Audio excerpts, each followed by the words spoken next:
आपका भाई गौ सेवा दल विकास बटला। हमारा भारत देश एकता में अखंडता के लिए जाना जाता है। प्रजातंत्र किंतु जिन परिस्थितियों से हम वर्तमान में गुजर रहे हैं उससे प्रजा का शासन कम तथा राजा का शासन ज़्यादा नज़र आ रहा है। हमें हर साल किसी न किसी तरह पागल बनाया जाता है। पिछले साल हमें कोरोना के लिए, इस बार ये हमसे कहा गया है कि कोरोना की दूसरी लहर आपके बीच में आ गई है, जिस वजह से हमारे देश में लगातार हमें लोगों को परेशान होते हुए, लोगों को एक दूसरे से हम बच रहे हैं, एक दूसरे को हम छोड़ रहे हैं। हम बस ये कहते हैं कि हम लोग अगर आपसे मिलेंगे या आप हमसे मिलोगे, हमारे मुंह से या हमारे अंदर से जो भी वायरस निकलेगा उससे आपको कहीं ना कहीं नुकसान है। तो मेरा सभी से ये अनुरोध है, ये कहना है कि ऐसा कुछ नहीं है। जो 5G टेस्टिंग लगातार चल रही है, जिस वजह से आज हमारे पूरे पर्यावरण को जो नुकसान पहुंच रहा है, पर्यावरण हमारा दूषित होता जा रहा है, जिस वजह से हम लोग मौत के मुंह में जा रहे हैं। और मुझे लगता है कि एज अगर आप देखोगे 50 साल से ऊपर वाले, आज आप सुबह उठ के देखना, मैं सुबह उठता हूँ रोज़ पर डे, मुझे कॉल आती है उठने से पहले कि आपके वहाँ आपके दोस्त के पिताजी एक्सपायर हो गए, वहाँ उनका भाई एक्सपायर हो गया, वहाँ उनका बेटा एक्सपायर हो गया।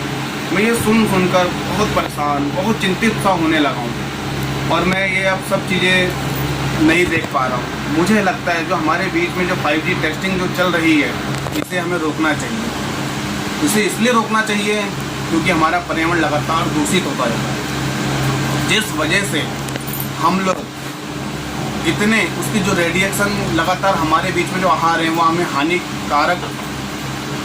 हानिकारक हवाओं में फैलकर हम लोगों को दूषित कर रहे हैं। जीव जंतु सांस नहीं ले पा रहे हैं, तत्पश्चात उनकी मृत्यु संभव है।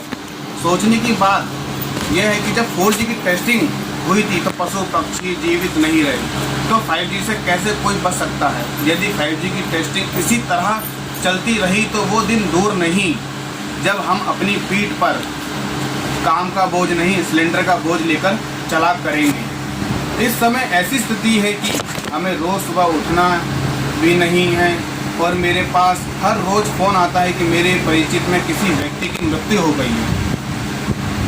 वर्तमान परिस्थिति इतनी गंभीर हो चुकी है कि यदि कोई व्यक्ति किसी सामान्य बीमारी से यदि बीमार है तो उसे कोरोना का नाम देकर मार दिया जा रहा है, या तो किसी भी अस्पताल में उसे बेड और अन्य सुविधाएं नहीं मिल पा रही है। कोरोना तो पिछले साल भी आया था, एकदम से ऑक्सीजन का गिरना किस ओर संकेत करता है?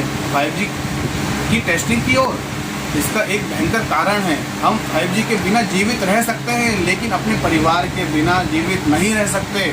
मैं आप सब लोगों से ये कहना चाहता हूँ कि आप लोग ये फ़ोन की दुनिया से बाहर आएँ, एक दूसरे से मिलें, एक दूसरे से बात करें, एक दूसरे को पहचानें कि हम लोग पहले कैसे थे, आज कैसे हो गए हैं। हम क्यों नहीं समझ रहे इस बात को? मुझे बड़ी तकलीफ़ हो रही है, रोज़ इस चीज़ को देख कर मैं अंदर से मर रहा हूँ तकलीफ़ से कि यार ये हमारे देश में क्या हो रहा है। किसी न किसी घर का व्यक्ति चला जा रहा है। मैं आप लोगों से मेरा विनम्र निवेदन है कि प्लीज़ 5G का बायकॉट कीजिए और गौ सेवा लगातार करिए। गौ सेवा एक ऐसी सेवा है कि जिससे अगर हमारी गाय माता खुश हैं तो हमारा देश, हमारा परिवार, हमारे आने वाली पीढ़ियाँ सब बहुत अच्छी और बहुत अच्छी तरीके से आगे काम कर सकती हैं। व्यक्ति का हर साधन चाहिए, विकास भी चाहिए, किंतु उसकी इस तरह कीमत चुकाकर नहीं। ऑक्सीजन लेवल दिन ब दिन गिरता जा रहा है। मेरी सरकार से अपील है कि 5G टेस्टिंग बंद किया जाए, जिससे हम सब खुली हवा में बिना मास्क और बिना डर के सांस ले सकें। आपका भाई विकास बटला, गौ सेवा दल। प्रणाम।